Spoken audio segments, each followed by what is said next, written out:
안녕하십니까. 자, 52페이지 들어갈게요.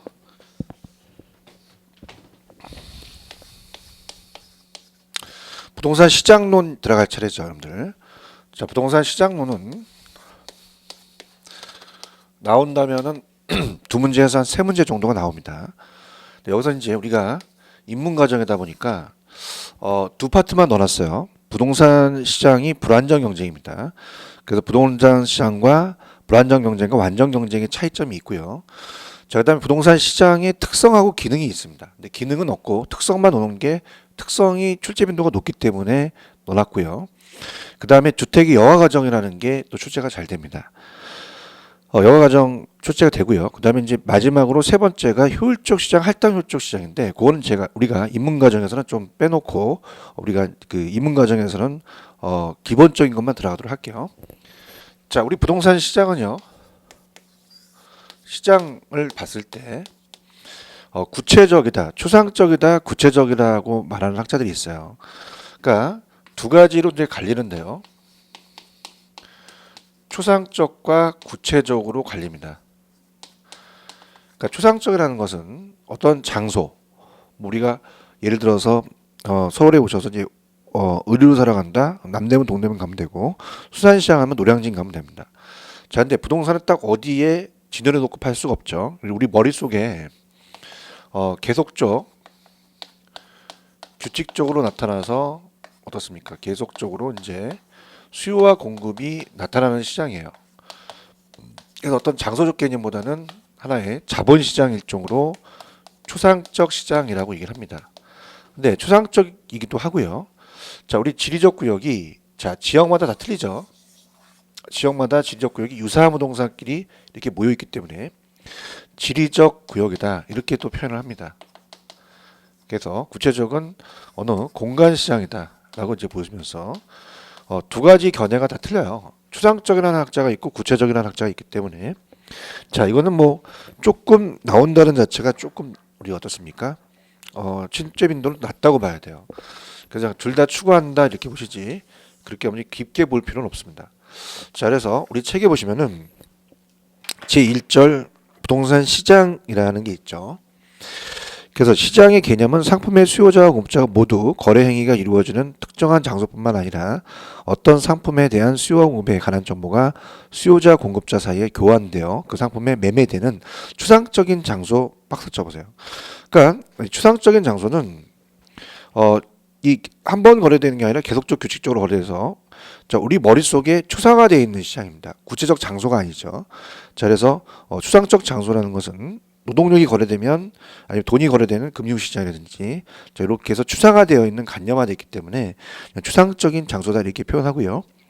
그럼 결국 부동산 시장이란 수요 공급에 의해서 가격이 결정이 되고 결정된 가격은 또 수요 공급을 조정하는 즉 자원 배분을 수행하는 곳이다 정의할 수 있다 이렇게 볼 수 있고요. 그다음에 두 번째는 일반 재화 시장은 지리적 공간을 수반하는 필요가 없으나 우리 부동산은 부동성으로 인해서 이게 다 이제 부동성 때문에 그렇습니다. 움직이지 않기 때문에 이동할 수가 없다. 부동성 때문에 어떻습니까? 이 물리적 특성으로 인해서 구체적 지리적 공간을 고려를 해야 돼요. 그래서 구체적으로 지리적 구역으로 나눠져 있다. 이 공간에 대한 개념으로 볼 수 있습니다. 그래서 따라서 부동산 시장을 부동산의 양질, 위치 등의 제 측면에서 유사한 부동산에 대해서 그 가격이 균등해지는 경향이 있는 지리적 구역으로 정의할 수 있다. 이렇게 볼 수가 있어요. 자, 그렇다면은 우리 시장은 불완전 경쟁입니다. 그러면 완전 경쟁과 불완전을 구분을 해야 우리가 어떻습니까? 그렇게 해야지만 전반적으로 우리가 넘기시면은 부동산 시장의 특성이라는 게 실질적으로 시험에 나옵니다. 그래서 번호를 매겨 본다면요. 우리가 두 문제 정도가 이제 여기서 나온다면 부동산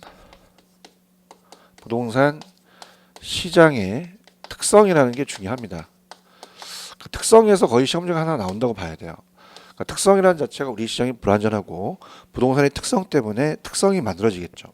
그래서 여기 이제 중요한데 그걸 가기 전에 완전 경쟁과 불완전 경쟁을 차이점 한번 볼게요. 그래서 완전 경쟁 시장이다. 우리가 완전한 경쟁 시장 학자들이 만든 이론 모습으로 존재하는 시장이기 때문에 완전한 경쟁을 이론적으로 완벽한 시장은 없어요. 우리가 이론으로 기준을 잡는 시장입니다. 완전한 경쟁 시장은 없어요. 그럼 우리 시장은 다 불완전한 경쟁입니다. 불완전 경쟁. 그래서 불완전 경쟁 시장이다. 현실에 나와 있는 게 다 불완전 경쟁 시장이에요. 그죠? 그래서 불완전하기 때문에 현실에 나와 있는 우리 부동산도 불완전 경쟁이다. 자, 그럼 번호를 매기면서 이제 비교를 해보겠는데요. 자, 일단은 거기 박스 보시면 완전 경쟁이 있고 불완전 경쟁은 독점, 과점, 독점적 경쟁 시장이라는 게 있죠. 자, 독점이라는 자체는 한국전력공사는 우리나라에 하나밖에 없죠. 그래서 재화나 서비스의 공급이 단일 기업에 의해서 이루어지는 시장을 말하고요. 자, 과점이라는 자체는 공급자가 둘 이상 소수로 이루어집니다. 그래서 예를 들어서 뭐 자동차도 현대자동차가 있으면 삼성자동차가 있겠죠. 그 외에는 다 독점적 경제 시장이에요. 자, 우리 부동산도 독점적 경제 시장에 들어갑니다. 자, 그래서 차별화된 유사한 상품을 취급하는 다소 많은 공급 자료 구성된 시장 조직이라고 볼 수 있어요. 이렇게 해서 우리가 독점적 경쟁 시장에 들어간다는 거. 자, 그럼 완전과 불완전 경쟁의 차이점을 한번 볼게요. 완전 경쟁 시장은 자, 사는 사람과 파는 사람이 다수입니다. 그러니까 수요자와 공급자가 소수가 아니라 다수로 봐야 돼요. 그러다 보니까 밑에 다수의 수요자와 공급자라는 게 자칙이 있죠. 그래서 완전 경쟁은 다수의 수요자와 공급자가 존재하는 것을 전제한다. 그 때문에 소비자와 기업이 해당 산업의 진입과 퇴출이 자유롭다는 거죠. 그래서 우리가 이제 세 번째 이런 걸 얘기할 겁니다. 자, 진입과 퇴출. 자, 우리 집 앞에 마트가 들어섰다. 진입. 마트가 나갔다. 퇴출이거든요. 그럼 시장에 진입과 퇴출이 용이합니다. 그죠? 근데 우리 부동산 시장은 소수예요. 많지가 않습니다. 소수기 때문에 수요자와 공급자가 제한돼 있죠. 특히 우리 부동산은 고가성 때문에 유효 수요가 제한돼 있습니다. 그렇기 때문에 이 무주택 서민들이 시장 참여가 굉장히 용이하지 않죠. 용이할 수 없기 때문에 우리 시장을 불안전하게 만든다는 얘기예요. 그래서 자치기 보시면 이제 완전 경쟁은 개별 수요자나 개별 공급자는 자, 수요와 공급에 의하여 시장 균형감이 결정이 되면 그 가격을 주어진 것으로 받아들이는 가격 수능자라는 게 있습니다. 가격 수용자. 만약에 칠판 주기의 가격이 1,000원이다. 그럼 파는 사람도 1,000원을 받고 사는 사람도 1,000원을 받는다는 얘기입니다. 그래서 가격을 수용한다 이렇게 얘기를 한다는 거죠. 그런데 자, 오른쪽에 보시면은 불안정 경쟁의 부동산 시장이라는 게 있습니다. 자, 1번에 보시면 자, 부동산은 고가성 때문에 어떻습니까? 시장 참여가 유효수가 제한돼 있어요. 그럼 가격을 공급자가 결정 설정하는 경우가 많은데요. 자, 왜 그러냐면은 자, 공급자가 어떻습니까? 우리가 부중성에 의해서 또 땅이 희소성이 강합니다. 강하기 때문에 수요자 경쟁이 생긴다는 얘기죠. 그럼 땅값이 올라가서 그 땅값을 올린 상태에서 우리가 어떻습니까? 그 공급자가 결정 설정할 수 있는 경우가 많다는 얘기예요. 시장 참여자가 유효 수요가 제한돼 있고 유효 공급자가 한정돼 있기 때문에 경쟁이 자유롭지 못해서 불안전하게 만든다는 거죠. 그다음 두 번째는 이제 완전 경쟁 시장은 오른쪽에 동질성이라는 게 있습니다.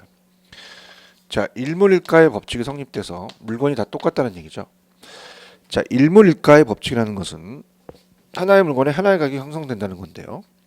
이 칠판 주계가 두 개가 동일 시장, 동일 상품, 동일 어떻습니까? 가격에 의해서 결정되는 게 일물일가입니다. 근데 우리가 개별성이라는 걸 배웠어요. 토지의 특성, 개별성 때문에 자, 우리는 다 틀립니다. 물건마다. 그게 비동질성이라는 얘기죠. 다 틀리다는 얘기입니다. 그래서 오른쪽에 메뉴에 재화의 동질성 때문에 완전 경쟁 시장은 성립하기 위한 중요한 과정 중에 하나는 재화가 다 동질적이라는 얘기예요. 동질적 박스. 그다음에 동질적인 재화에는 하나의 가격이 성립되는 일물일가의 법칙 박스 적용됩니다. 또한 상품이 동질적이라는 것은 표준화를 통해서 상품의 완전한 대체 관계가 성립된다는 건데 자, 요거의 반대가 밑에 양가로 2번, 동그라미 2번을 가시면 자, 우린 개별성으로 인해서 동질적인 재화가 존재하지 않습니다.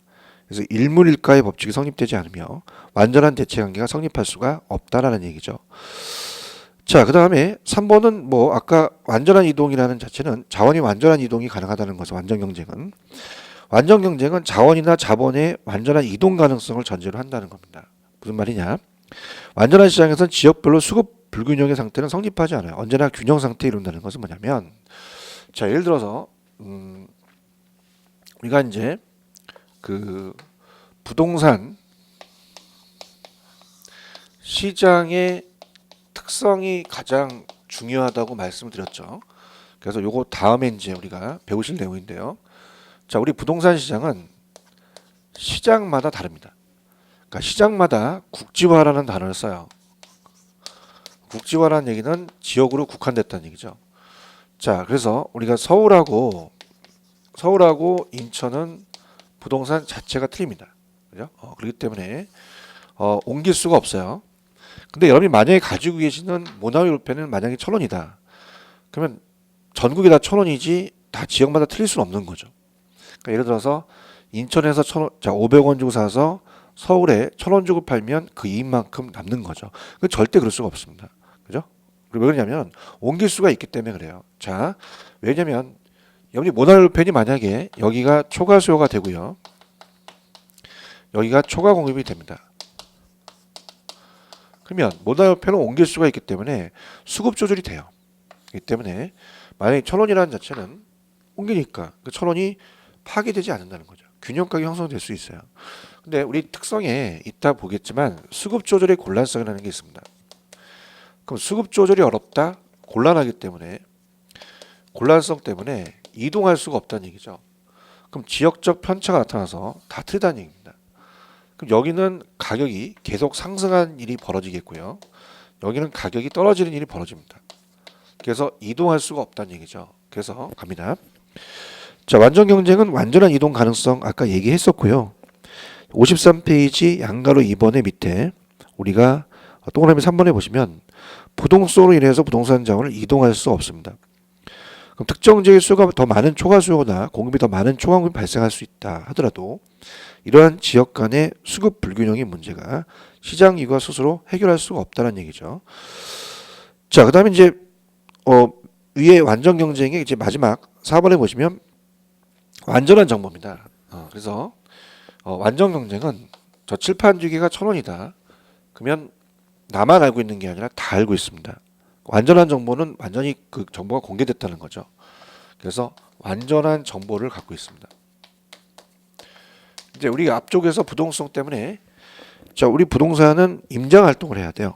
현장에 가서 봐야 되기 때문에 정보 활동을 합니다. 그 정보가 불완전합니다. 그래서 우리는 불완전한 정보를 가지고 있다. 그럼 정보 비용이 존재하죠, 그죠? 그래서 왜 완전한 정보는 완전 경쟁 시장에서 참여하는 모든 수요자와 공급자는 현재 미래에 대한 완전한 정보, 즉 동일한 정보의 양을 갖습니다. 이기 때문에 따라서 정상 이윤 이상의 초과 이윤을 존재하지 않는다. 자, 이 이윤이라는 것은요.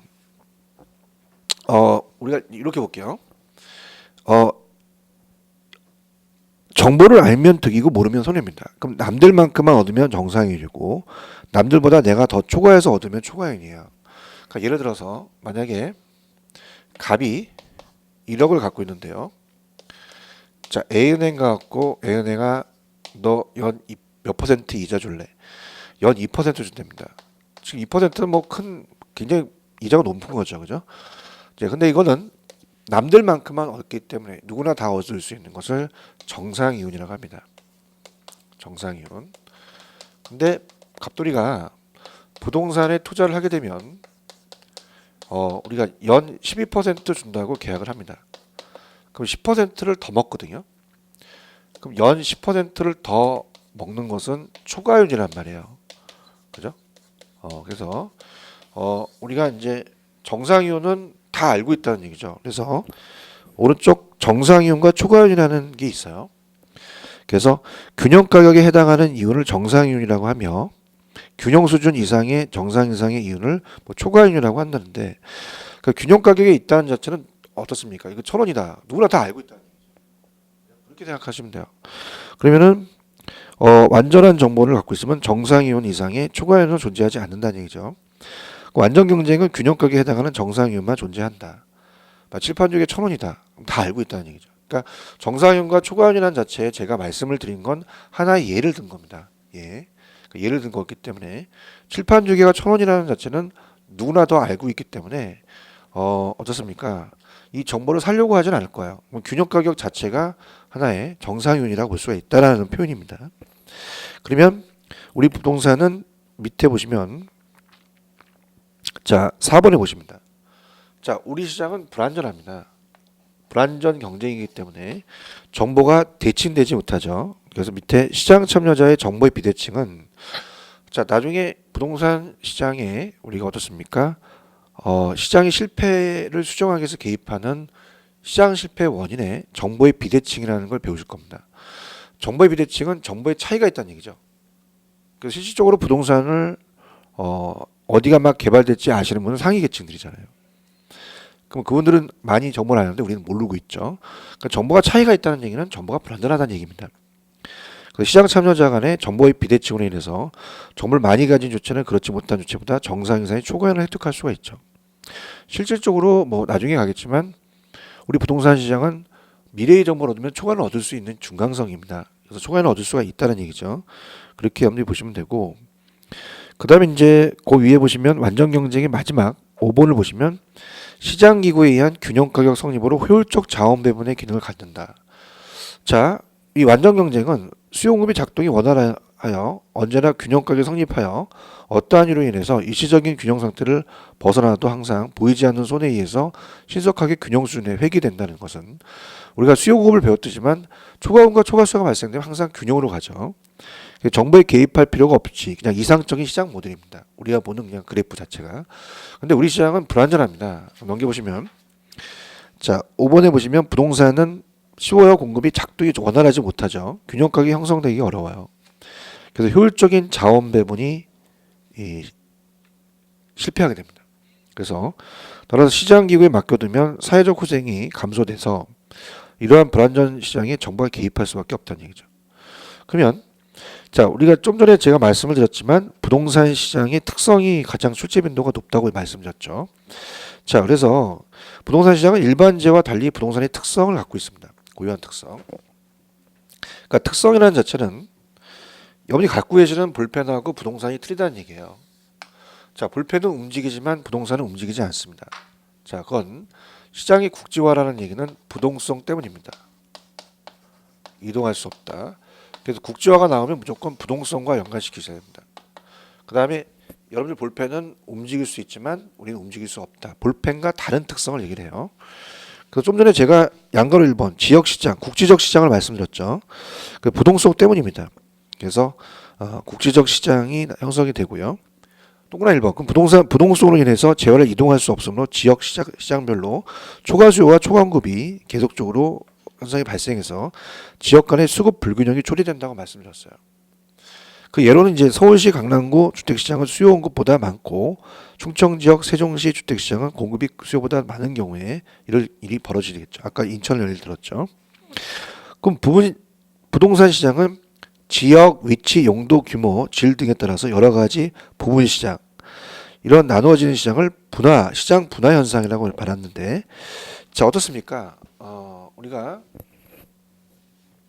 전국이 있으며 서울이 있고 인천이 있고 서울도 강남구, 마포구, 서초구 다 다를 거예요. 자 이런 하나하나의 부분 시장이 됐다는 거죠. 그러니까 이렇게 시장의 분화가 됐다는 것은 하나의 세분화라는 단어를 쓰는데요. 나눠졌다는 하위 시장이 이루어진다는 것도 부동성 때문에 지역마다 틀리다는 겁니다. 시장의 분화. 그래서 시장의 분화가 이제 세분화라는 뜻이에요. 그래서 당연히 여러분들 어떻습니까? 서울도 강북과 강남이 틀리잖아요. 그죠? 그래서 부동산 시장은 부동성 3번에 부동성이라는 자연적 특성으로 인해서 지역적인 특성을 지니게 되므로 주변 환경의 영향을 많이 받게 됩니다. 그래서 물리적으로 동질적인 부동산이라도 지역이 달라지면 지역별로 서로 다르다는 얘기죠. 그래서 서울, 인천 틀리고 서울도 강북과 강남이 틀린 거죠. 자, 수급 조절은 제가 말씀드렸어요. 아까 우리가 이 수요와 공급을 원활하게 조절하지 못합니다. 그래서 이를 수급 조절의 곤란성이라고 얘기를 하죠. 그래서 부동산 시장은 고가성, 내구성, 개별성, 부종성 등의 불안전한 특성과 각종 법적 규제에 의해서 시장 환경이 항상 변합니다. 그래서 우리 부동산도 법적 제한이 많아요. 법적 제한이 지나치게 많다는 것도 부동산 시장을 조금 왜곡하는 중요한 이유 중 하나겠죠. 그 다음에 이제 수요와 공급. 자, 요게 이제 시험 문제 한번 나왔었는데요. 자, 이 수요와 공급을 조절하기 쉽지 않아서 단기적으로 가격이 왜곡된다. 이렇게 되는데. 자, 밑에도 있지만은요. 자, 우리가 단기와 장기, 특히 이제 부중성이라는 표현 때문에 증가시킬 수가 없습니다. 그래서 단기는 공급하기가 쉽고 장기는 어렵죠. 단기가 우리가 어렵고 장기가 쉽죠. 그럼 단기는 조절이 안 돼요. 단기는 수요만 움직입니다, 항상. 그럼 단기에 가격이 상승하겠죠. 그래서 장기적이 아니라 장기적 가격 왜곡이 아니라 단기적 가격 왜곡이다. 이렇게 시험 문제 많이 나왔었어요. 그래서 요거 꼭 체크하세요. 그래서 좀 전에 말씀드렸지만 시간이 오래 걸리기 때문에 단기는 신축이 잘 안 돼요. 그래서 밑에 가시면 주택시장에서 수요가 급증하여 종각 이윤이 발생하여도 주택의 생산이나 건축에 소요되는 기간이 깁니다. 그래서 신규 주택 공급량이 신속하게 늘어나지 못한다는 얘기죠. 그러니까 단기와 장기 차이점은 정책 파트도 나오겠지만 단기는 신축이 아주 못 되는 기간이고 장기는 신축이 가능한 기간입니다. 근데 그것이 뭐 1년, 2년 이렇게 정해진 게 아니라 신축이 가능하다, 불가능하다 그걸 따질 수 있어요. 그래서 오른쪽에 보시면 부동산은 가격이 하락하여도 수요가 적시에 늘어나지 못하는 경우가 많고 부동산 가격이 상승하여도 공급이 적시에 늘어나지 못하는 경우가 많습니다. 그러면 부동산 시장은 가격의 수요와 공급을 조절하는데 많은 시간이 걸린다는 거죠. 그래서 일반지와 달리 가격에 대하여 부동산의 수요와 공급은 단기에는 양이 변화가 작아 비탄력적입니다. 그러니까 단기가 비탄력적이기 때문에 더 공급하기가 어렵다는 얘기죠. 장기에는 양이 변화가 많아 더 탄력적이기 때문에 더 가격이 또 다시 또 올라간 걸 떨어질 수도 있어요. 근데 수요가 증가 상태에서 단기에는 공급이 안 되니까 가격이 막 급상승해서 가격이 더 상승하게 됩니다. 그래서 나중에 수요 파트에 단기일수록 상대편이 단기일수록 공급이 안 되니까 더 상승한다 이렇게 배우실 거예요. 그래서 가격이 또 왜곡될 수가 있다는 거. 자, 그렇게 보시고요. 그다음에 이제 양가로 3번, 4번, 5번을 묶어 보세요. 여기도 이제 3, 4, 5번을 묶어서 같이 강의를 한번 해보겠는데요. 자, 완전 경쟁은 아까 물건이 동질했습니다. 그러니까 동질성과 공개성은 똑같은 얘기예요.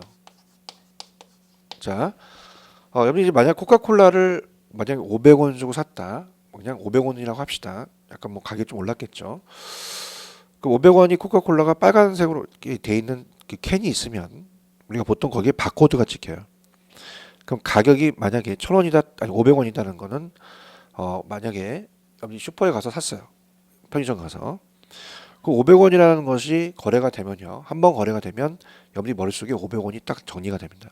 그다음에 그 콜라를 먹으면 콕 쏩니다. 약간 그 품질이나 그 상품에 대한 성질이나 품질에 대해서 가격에 대해서 알고 있는 거죠.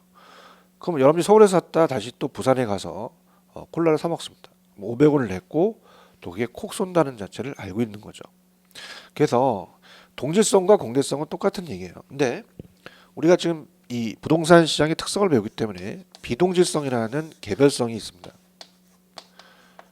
개별성이 있기 때문에 공개하지 못한다는 얘기예요. 우리가 부동산은 거래를 잘 공개하지 않습니다. 예를 들어서 20억짜리를 만약에 10억에 어떻습니까? 좀 금매로 나와서 5억만큼 차익을 얻었어요. 그렇다고 뭐 나디어 청취사를 보내진 않잖아요. 그래서 오늘 제가 신나는데 제가 돈 쏠게요. 5억 벌었어요. 아니면 뭐 국세청에 전화해서 지금 빨리 주민번호 적으세요. 나 5억 양도 차익 있으니까 세금 낼게요. 그러진 않잖아요. 그럼 비공개한다는 거예요. 그럼 거래가 은밀하게 이루어집니다. 어떻게 해진다? 은밀하게. 은밀하다 보는 건 어떻습니까? 보통 거래가 사적인 경향이 많고요. 정보 수집이 어렵고 정보 탐색 비용이 많이 들어간다는 얘기입니다. 그래서 비공개성이라는 게 나오고요. 그 다음에 이제 비표준화성이라는 게 나와요. 자, 침판 쪽에는 완전 경쟁 시장에서 일물일가가 병행이 되니까 전 하나의 규격화되어 있고 표준화가 되어 있습니다.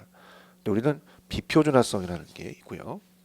그 다음에 비조직성이 있습니다. 자, 완전 경쟁 시장은 물건이 같기 때문에 자, 본사에서 물건을 띄워다 팔 수 있어요. 유통 구조가 있습니다. 그래서 유통 구조라는 자체가 우리가 항상 생산자, 도매상, 소매상, 최종 소비자가 있는데 우리 토지에 도매상, 소매상이 있다는 얘기 못 들으셨잖아요. 자, 우리 개별성 때문에 상품이 다 틀리기 때문에 어떻습니까? 물건을 본사에서 띄워다 팔 수 없기 때문에 유통 구조가 없습니다. 통해서 집중 통제가 어렵죠. 그래서 비조직성이다. 그래서 3B입니다. 그래서 비동질성 때문에 비표준화, 비조직, 공개가 나와야 되지. B가 빠지면 안 됩니다. 요거 출제 빈도가 아주 높습니다. 체크를 해 놓으셔야 돼요. 자, 그래서 일단 체크를 해보시면 거래 비공개성, 제가 은밀하게 이루어진다 그랬죠. 은밀성. 이건 개별성 때문입니다. 첫 번째 개별성 박스. 그래서 개별성의 특성에 의해서 부동산 시장은 거래 형태가 잘 드러나지 않습니다. 이를 거래의 비공개성, 거래의 은밀성이라고 말하죠. 그럼 주식이나 일반 상품과 달리 부동산 상품은 표준화되지 못한다. 따라서 거래 사실이나 가격 등이 잘 드러나지 않는 등의 거래 관행에 의하여 거래 당사자가 아닌 제3자입니다. 거래 내용은 파악하기가 어렵죠. 그래서 그러므로 부동산 시장에 참여하기 위해서는 정보 탐색 비용이 수반돼서 존재해서 정보 탐색 비용이 들어가고 정보 수집이 어렵고 정보 탐색이 많이 들어간다는 얘기죠. 그래서 우리가 일단 거래 사실이나 가격 등이 잘 드러나지 않기 때문에 거래 관행에 있어서 거래 당사자가 아닌 제3자의 거래 내용을 파악하기가 어렵다는 얘기죠. 그죠? 이렇게 보시면 되고요. 자, 상품의 비표준화성입니다. 자, 우리 부동산은 표준화되어 있지가 못하죠. 개별성 때문에. 그래서 이 자연적 특성인 개별성 때문에 상품의 표준화가 불가능합니다. 부동산 시장이 복잡하게 만들고요. 그 다음에 두 번째 보시면 개별성으로 일물일가의 법칙이 성립하지가 않아요. 완전한 대체관계가 성립되지 않죠. 그래서 개별성의 특성에 의해서 동질적인 제약가 존재하지 않으므로 수요급에 의한 부동산 시장 분석을 어렵게 합니다. 즉 개별성이 가진 또는 이 개별성이 비동질성이다 하지만 이질성도 돼요. 이질적인 제약이기 때문에 완전 경쟁 모형을 분석하기가 용이하지 않습니다. 그 다음에 시장이 조직화되어 있지 않다 했죠. 그래서 우리는 개별성의 특성에 의해서 조직적이지 못합니다. 그러니까 조직적 시장이라는 자체는 유통구조를 통해서 동질의 제약가 생산자, 도매상, 소매상, 소비자로 연결되는 유통체계를 갖는다는 얘기입니다. 근데 우리는 비조직하죠. 부동산 시장은 상품이 다 틀리다 보니까 본사에서 물건을 띄워다 팔 수 없으니까 유통구조를 통해서 가격을 통제하기가 어렵습니다. 상품이 다 틀리다는 얘기죠. 그래서 밑에 부동산 시장에서는 시장의 국지성, 개별성 등으로 인해서 시장을 조직하기가 어렵다. 그럼 일반 재화시장처럼 유통조직이라는 것이 없으므로 정보에 의한 집중 통제가 용이하지 않다는 얘기죠. 자, 그래서 실질적으로 여러분들이 여기서는 건질 수 있는 거는 자, 여기에요. 그렇죠? 그래서 이제 제가 파란 색깔로 나올 수 있는 부분만 말씀을 드려볼게요. 자, 시험지 나온 데는 정해져 있습니다. 그래서 국지화라는 단어가 나옵니다. 항상. 그러면 부동성과 연결시켜서 맞추셔야 돼요. 이게 가장 유력하고요. 지역으로 국한됐다는 건 국지성 포가 내린다는 얘기는 어떻습니까? 지역마다 다르다는 얘기죠. 부동성 때문에. 그 다음에 수급 조절의 곤란성이라는 자체는 요거 나옵니다. 자, 수급이라는 수요와 공급 조절이 어렵다는 것은 장기 어려운 게 아니라 단기 어렵습니다. 단기가 비타로적이기 때문에 단기가 더 가격이 왜곡된다. 요거 꼭 가져가시고요. 그 다음에 세 번째 비동질성 때문에 이 3B라는 게 중요해요. 그래서 개별성 때문에 우리가 어떻습니까? 비동질하기 때문에 우리가 한번 거래가 되면 동질성이라는 건 책에 모였어요. 똑같은 상품을 한번 거래가 되면 그 상품의 품질이나 가격에 대한 정보가 다 알려져 있죠. 근데 우리는 비공개, 그래서 은밀하게 이루어져서 정보 수집과 정보 탐색 비용이 많이 들어가고요. 일물일가가 안 되니까 표준화되기가 어렵기 때문에 비표준화. 자, 조직화되어 있지 않기 때문에 비조직화. 이 3B라는 게 나올 수 있습니다. 그러니까 여기서 시험 문제가 거의 다 나와요. 이걸 하기 위해서 불안정 경쟁을 배웠던 거죠. 그래서 그렇게 여러분들 꼭 체크하시기 바랍니다. 그래서 첫 번째 이제 여러분한테 추천해 드리는 것은 부동산 시장의 특성입니다. 그래서 국지화라는 거 나오면 부동성, 그 다음에 3B라는 세 가지가 나왔다. 그럼 비동질성 때문에, 개별성 때문에 그렇다. 그거 위주로 가져가세요. 그다음에 수급 조절은 장기적 가격의 왜곡이 아니라 단기적 가격의 왜곡이다. 그 정도만 보시면 됩니다. 자, 그래서 완전 경쟁과 불안전을 비교했던 것은 부동산 시장의 특성을 보기 위한 거죠. 부동산 시장의 특성이 불안전 경쟁이기 때문이다. 그 다음에 둘 다 추구하는데 추상적과 구체적으로 얘기하는 학자가 있기 때문에 이거는 출제 빈도가 낮다라는 거. 자, 그렇게 염두 체크를 하시고요. 자, 그러면 다음 파트로 넘어가 볼게요. 자, 다음 파트로 넘어가면 이제 페이지를 넘겨보세요. 넘기면 주택시장이라는 게 나옵니다. 그럼 주택시장은 특히 이제 주택시장의 서비스의 의의는 요즘은 잘 물어보진 않습니다. 유량 저량이 잘 나와요. 2번 체크하시고 그 다음에 넘기시면 이제 58페이지 주택시장의 여가 과정인데요. 자, 일단은 주택시장으로 그냥 제목을 해놓을게요. 전체적인 틀로. 자, 주택시장 전체에서 이제 문제가 한 문제 정도가 나옵니다. 자, 먼저 주택시장에 대해서 얘기를 해보겠는데요.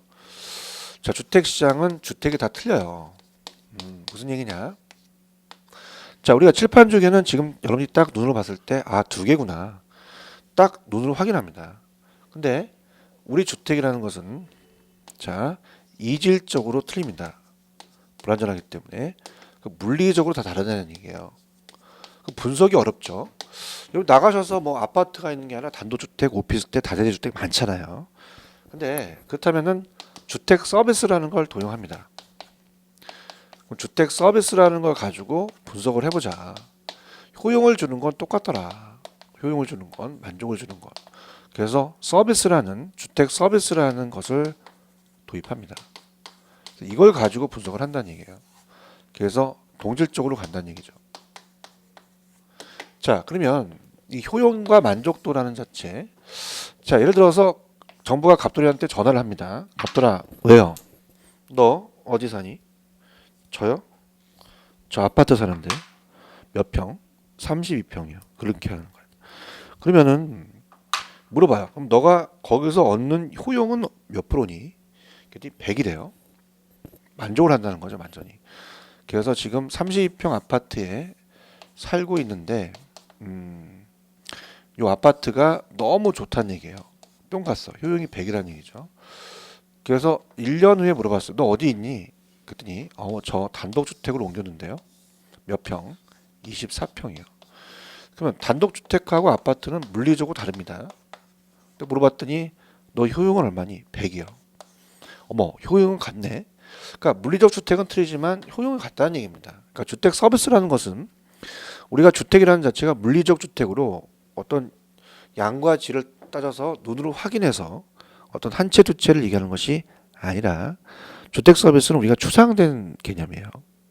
수요를 분석한 다음에 요것 공급도 물량도 단독도 하나 주택도 하나 그럼 두 단위 이렇게 해서 그냥 단위별로 가는 거예요. 추상적 개념입니다.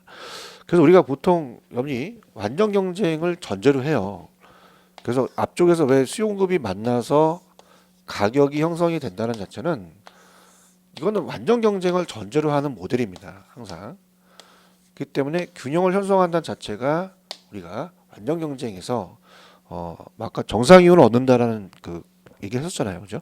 그래서 완전 경쟁을 전제로 하기 때문에 이렇게 분석을 한다는 자체의 그래프를 본다면 주택 서비스를 본다는 얘기입니다. 그죠? 그래서 갑니다.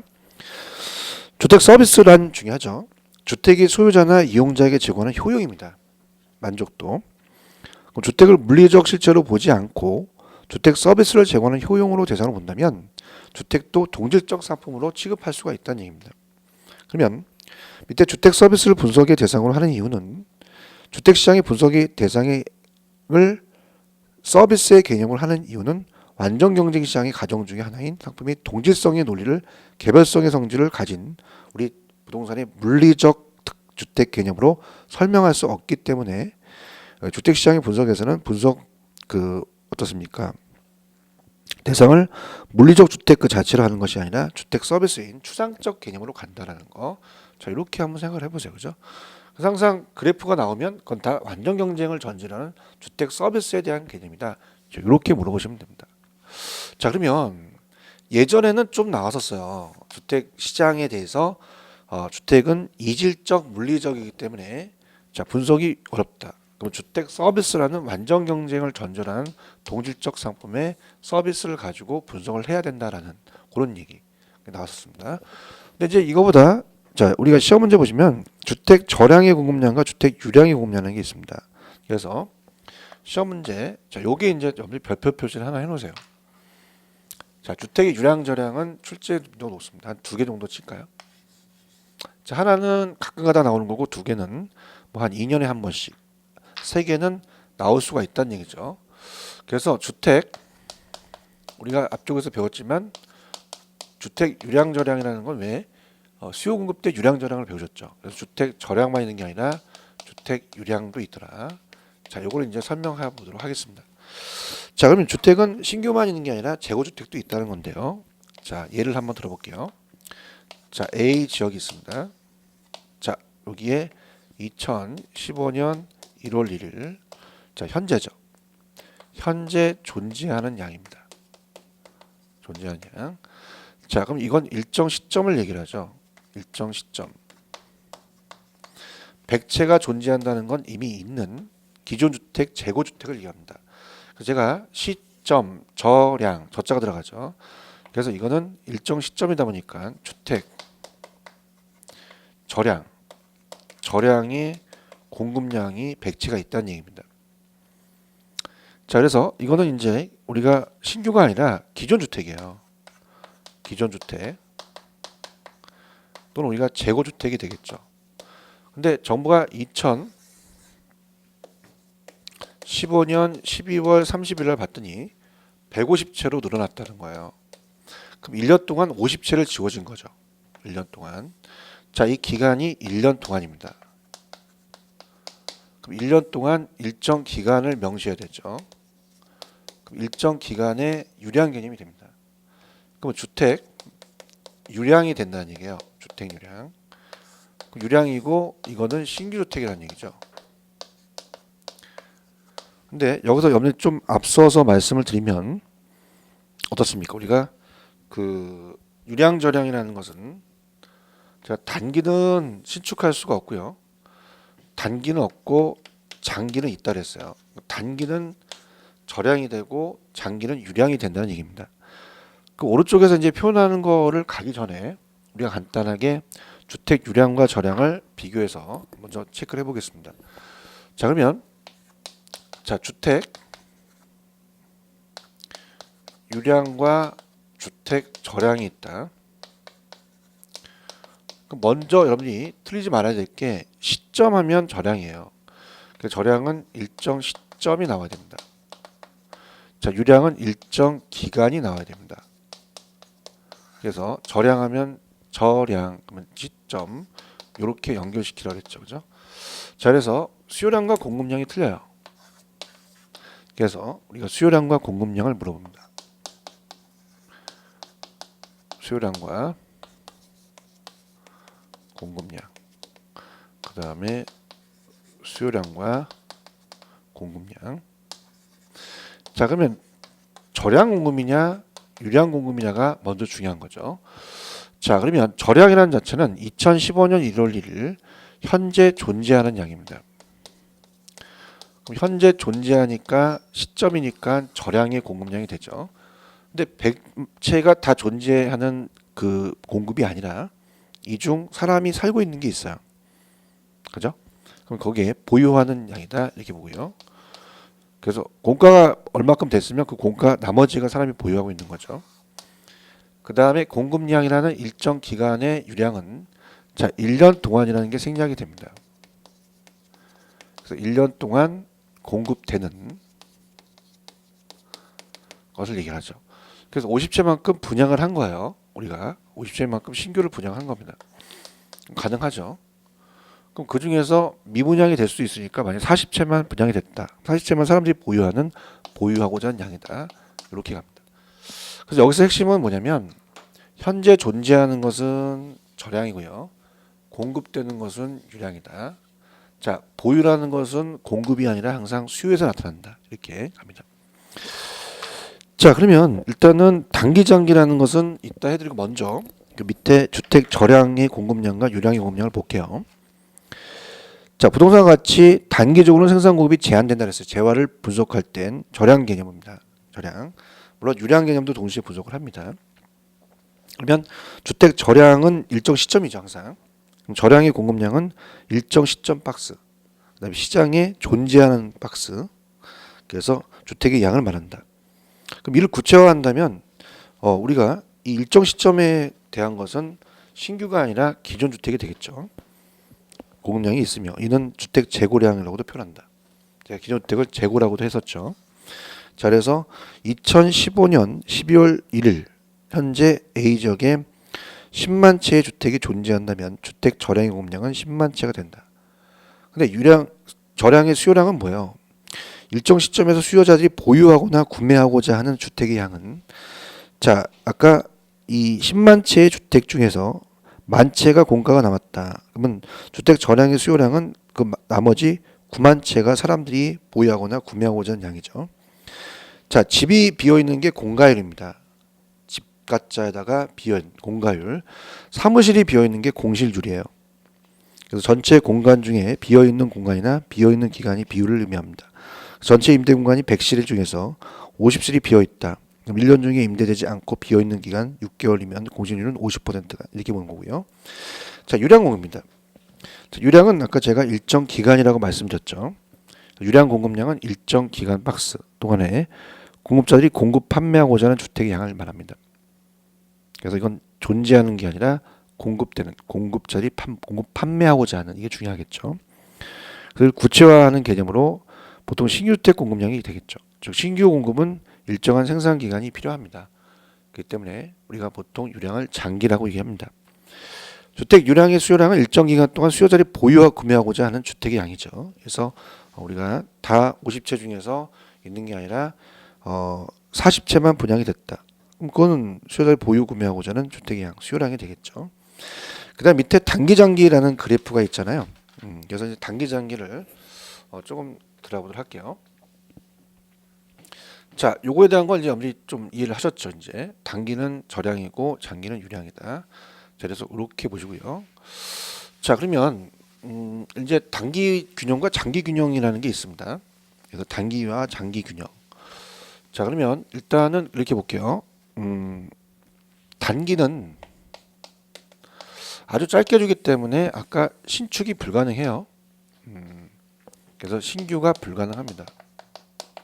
근데 장기에 가서는 신축할 수가 있죠. 신규가 가능합니다.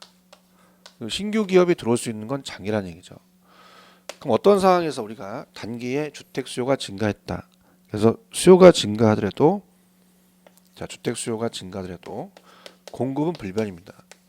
자, 공급은 불변이라는 자체는 그 첫 번째 그래프를 보세요. 오른쪽에.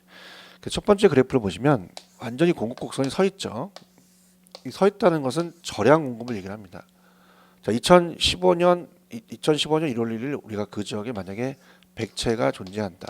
그럼 공급 불변이에요. 그럼 요거는 바로 절량이 되겠고, 자, 이건 신규가 아니라 기존 주택이 됩니다. 재고 주택이. 그럼 재고 주택이 공급이 불변인 상태에서, 자, 수요가 증가하면 초과 수요가 발생을 하겠죠. 그래프상 이렇게 되잖아요. 자, T0에서 T1으로 만약에 수요가 증가하면 가격이 상승합니다. 그 단기에 제가 가격도 왜곡된다 그랬어요. 그래서 만약에 3억에서 껑충 7억을 쓸게 되면은 자, 어떻습니까? 가격만 상승하게 되는 거죠. 자, 그러면 그 밑에 단기에는 수요의 증가로 주택 가격이 상승한다. 그럼 주택 생산 공급은 일시에 증가시킬 수 없기 때문에 단기 공급은 완전 수익이다. 그럼 단기에는 주택 공급이 고정되어 있다. 다시 말하면 단기에는 주택의 수요가 증가하여 가격이 상승하도 주택 수량은 변하지 않는다는 거죠. 자, 비록 생산 요소 가격이 하락하더라도, 자, 생산 요소 가격이 하락한다는 자체는, 자, 생산 요소 가격 하락. 그럼 생산 요소 가격 하락이라는 뜻은 뭘까요? 자, 우리가 생산 요소에 대한 것을 우리가 수요에서 공급에서 배웠는데, 자, 어떤 생산물을 만들기 위해서는 투입되는 생산 요소가 있습니다. 토지, 노동, 그 다음에 자본이 있죠. 그럼 토지의 대가는 지대고 노동의 대가는 임금이고 자본의 대가는 이자가 되겠죠. 그러니까 생산 요소 가격이 하락한다는 건 뭐냐면 여기 투입되는 지대, 택지비나 임금이나 이자나 여러 가지 건축 자재값이 가격이 하락한다는 얘기예요. 그러니까 이거는 뭐냐면 생산비를 얘기합니다. 생산비의 하락. 그래서 보통 우리가 건축 원자재 가격이 하락했다고 합니다.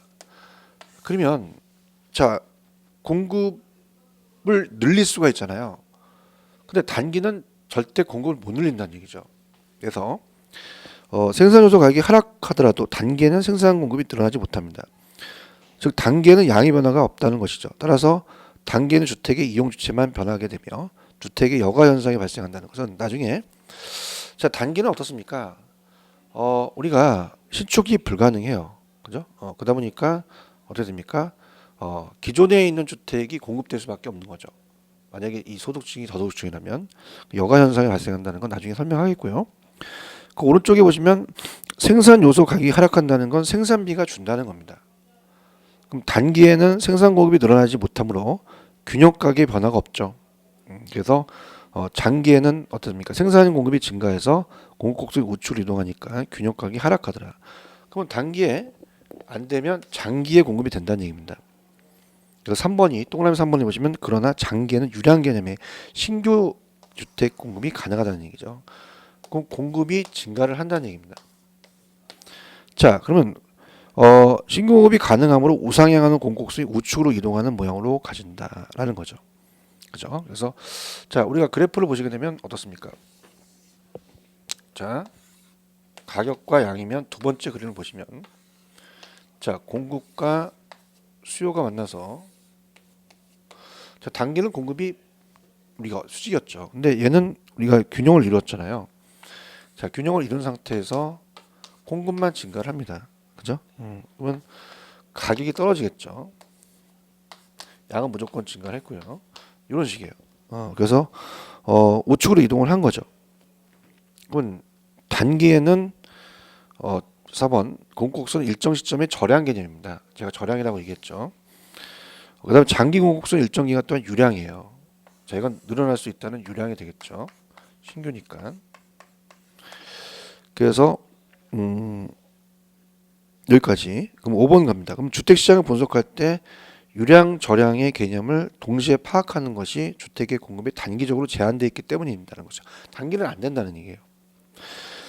단기적으로는 생산 공급은 제한되므로 절량 개념의 공급량을 먼저 분석하고 그 다음에 나중에 이 절량, 유량을 함께 사용해서 주택시장을 분석할 필요가 있다는 얘기죠. 그래서 그렇게 여러분들 보시면 됩니다. 그래서 여기서 이제 핵심은 주택 서비스에 대한 개념은 요즘은 좀 물어보진 않기 때문에 유량, 절량으로 가세요. 그래서 일정 시점은 절량이고 일정 기간은 유량입니다. 그 다음에 시장에 존재하는 양은 절량 공급이고요. 공급되는 것은 유량의 공급이다. 자, 단기는 신축이 안 됩니다. 단기는 절량이 되고요. 장기는 유량이다. 그럼 단기양은 기존주택이고 장기는 신규가 된다. 이렇게 정리해 주시기 바랍니다. 여기가 핵심이고요. 일단 넘기시면 이제 58페이지로 가시면 이제 본격적으로 주택의 시장의 여과 작용이 잘 나와요. 물론 우리가 주택 절약 유량은 앞쪽 파트에서 왜 여러분들 제가 그 유량 절량이 수용급이 있었습니다. 그래서 신규 주택은 유량이고 재고 주택은 절량인데 지금 배우셨던 건 단기는 절량, 장기는 유량을 좀 추가적으로 간 거죠. 그렇게 봤고요. 그다음에 이제 지금 출제 빈도가 높은 부분이 바로 주택 시장의 여가 적용입니다. 여기가 이제 출제 빈도가 높아요. 그래서 시험 문제에 뭐 한 2년에 한 번씩은 그래도 좀 나오는 부분이기 때문에 여기도 유량 절량처럼 별표를 2개 정도 한번 우리가 체크를 해볼게요. 주택 시장의 여가 과정이 출제 빈도가 높습니다. 그래서 하향 여가, 상향 여가 이렇게 나와 있죠. 그래서 주택 시장의 여가 과정, 물론 뭐 주거 분리라든지 이런 것들이 나와야 되는데 인문 과정이기 때문에 간단한 것만 나왔습니다. 그래서 58페이지로 가시면 이쪽 파트가 굉장히 중요합니다. 그래서 이제 주택 시장의 여가 과정 우리가 들어갈게요.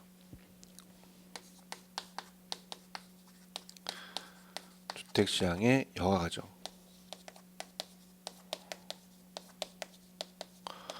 그래서 주택은 신규주택과 재고주택이 있죠, 그죠? 그래서 이제 신규주택 반짝반짝 별이 빛납니다.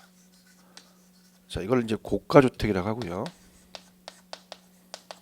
고가주택이라고 하고, 그 다음에 이제 금이 많이 갔습니다. 그럼 이거는 중고주택이죠. 그럼 이렇게 상하로 이동하는 게 우리가 여가정형인데요. 자, 우리가 고가주택은 일정 수준, 소득에 따라서 일정 수준 이상 주택이고 일정 수준 이하를 저가주택이라고 합니다. 그럼 여기를 상위 계층이라고 한다면 여기가 하위 계층이 되겠죠. 그래서 이렇게 내려온 것을 하향 여가라고 하고요. 하향 여가라고 하고, 이렇게 올라가는 걸 상향 여가라고 합니다. 상향 여가. 그래서 다시 새 주택이 되면 다시 헌주택이 돼서 재개발 재건축하면 리모델링해서 다시 또 새 주택이 되죠. 그래서 순환 과정이라고 얘기도 해요. 순환 과정이다. 자, 그러면 갑이라는 사람이 을돌이한테 이 주택을 팔 수밖에 없다는 것이, 자, 노화돼서 개량 비용이 주택 가치 상승보다 큽니다. 개량을 안 해요. 그럼 노화다 보니까 자기가 이 집을 얘한테 물려주고 딴 데로 떠난다는 거죠. 그럼 여기는 저소득층 지역이 되는 거죠. 그래서 우리가 하향을 한다는 것은 갑이 을한테 이걸 공급하니까 하향여가 되면 저가주택 수요가 더 증가한다는 얘기입니다. 근데 자, 상향여가는 자 이렇게 보세요. 우리가 보통 내려가는 것은 다운이고요. 올라가는 건 업입니다. 그럼 어느 지역이 막 재개발 재건축되면 업그레이드 되잖아요. 다시 한번 업그레이드 올라가니까 상향이에요. 그럼 상향은 신축을 되기 때문에 고가주택 수요가 늘어나죠. 그럼 오히려 저가주택 수요가 감소하는 게 시험 문제 자주 출제가 됐어요. 그래서 저가주택에 대한 수요를 감소다 증가라는 것을 꼭 암기하시기 바랍니다. 그래서 상향은 감소고 저가주택의 수요가, 얘는 하향은 증가다. 자, 이걸 이제 바꾸는 뭐 야매가 있는데 그 편법 같은 건 또 나중에 제가 해드리도록 하겠습니다. 또 야매를 너무 많이 하면 안 되겠죠. 자, 그럼 가볼게요. 개념의 주택 여가 현상이란 주택의 질적 변화와 가구의 이동과의 관계를 설명해 주는 건데요. 소득계층에 따라 상하로 이동하는 현상을 말해요. 그럼 고소득층은 소득이 높아 고가주택 또는 신규주택만을 소비하고 위에, 그 다음에 저소득층은 소득이 낮아서 저가주택, 기준주택만을 소비한다고 가정하자. 주택시장은 하나의 두 개의 부분시장으로 이루어집니다. 그러면서 밑에 이 주택 여가 현상이란 제한된 소득하에서 주택의 이용 주체가 변하는 현상을 우리가 주택도 순환 과정이라고 하죠. 우리가 계속 순환을 하니까. 그럼 하향 여가는 뭐예요? 상위 계층이 하위 계층으로 내려가죠. 그래서 상위 계층이 사용하던 고가주택의 일부가 노후화 과정에서 하위 계층으로 사용하는 전환하는 것을 하향이라고 한다. 그럼 정부가 저소득층한테 이 주택 보조금을 지급하면 저소득층의 실제 소득이 향상이 되는 효과가 있어서 이러한 저소득층의 소득 증가로 저가주택의 수요가 증가합니다. 그럼 저가주택 가격이 상승하고 초과인이 발생하니까, 따라서 주택 가격 상승함에 따라서 고가주택의 일부가 하향하게 돼서 저소득층에게 제공되는 거죠. 자, 그래서 우리가 만약에 실제 소득을 높여줬다, 그러면 수요가 증가해서 단기와 장기라는 걸 기억하실 겁니다. 자, 단기는 신축이 안 되죠. 때문에 가격만 상승을 합니다. 그럼 장기에 가서는 어떻습니까? 신규로 공급한다는 게 아니라 하향을 한다는 얘기죠. 하향. 그러면 저가주택의 공급량은 늘어난다는 것은 하향 여가로 늘어난다는 얘기예요. 그래서 우리가 하향 여가 되어 저소득층에 제공되는 시작한다, 이걸 얘기를 하고요. 그럼 소득 증가로 같은 이유로 저가주택에 대한 수요가 증가하면 주택이 하향여가 발생해서 주택이 하향여가 발생하면 저가주택이 전체 주택시장에 차지하는 비중이 증가한다는 겁니다.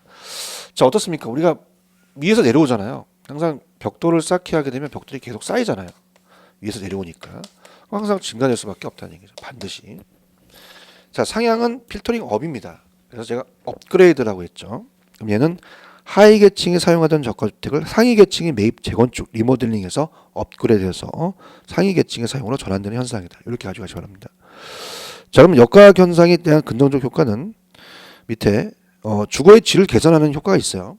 자꾸 이제 새 주택을 바뀌니까. 그럼 이러한 현상은 장기적으로 신규주택 공급량도 증가하겠고 따라서 전체적인 주거 안정을 달성할 수 있다는 얘기입니다. 그래서 저소득층한테 또 나눠주니까 또 시장이 제대로 돌아간다는 자체죠. 그래서 자, 요거를 이제 봅니다. 자, 만약에 을돌이가 지금 문제가 심각하다는 건 금이 많이 가서 불량주택에 문제가 생겼어요. 그러면 불량주택에 문제가 발생하면 정부가 개입을 하겠죠. 그럼 그 원인을 찾아야 됩니다. 자, 원인은 저소득 때문에 그래요. 그죠? 그러면 저소득 때문에 그렇기 때문에 절대 시장의 실패라고 볼 수 없습니다. 자, 원하는 사람한테 지금 쟤는 소득이 낮기 때문에 저소득 때문에 좋은 주택 살 수 없습니다.